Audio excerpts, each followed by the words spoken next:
John Wilkes Booth shot President Lincoln on April 14, 1865, in Ford's Theater. President Lincoln officially died on April 15, 1865.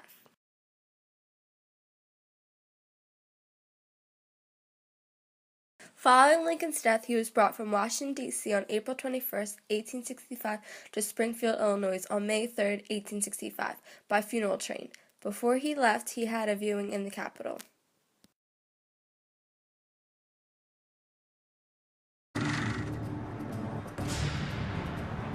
Election night, 1876.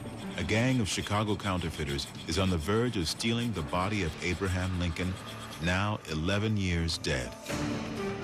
But they are unaware that one of their members, Louis Swagels, is actually a Secret Service informant. John Hughes and Terrence Mullen were both part of a gang and a counterfeiting ring.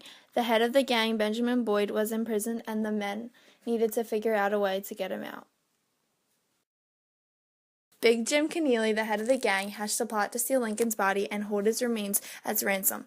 They would only give the body back if the government gave them $200,000 in gold in the freeing of Ben Boyd. Keneally had to move his headquarters to Chicago because a woman found out about the plot.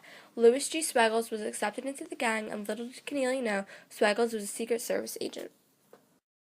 Hughes, Mullen, and Swagels went on Election Day, where everyone was in the town and the cemetery was empty. Keneally did not join the men. The men broke into Lincoln's tomb and pried off the marble lid of the sarcophagus, and they attempted to lift the wooden coffin, but they could only move it about 15 inches.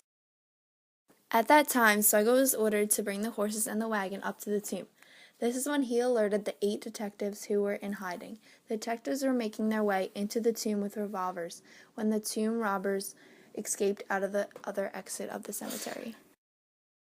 Nevertheless, the men were caught 10 days later and only sentenced 1 year in prison. Authorities replaced the coffin inside the sarcophagus and was then closed and sealed. They later reburied Lincoln much more securely 10 feet underground in 1901 at the new memorial. It is now cared for and managed as a state historic site in Oak Ridge Cemetery in Springfield, Illinois.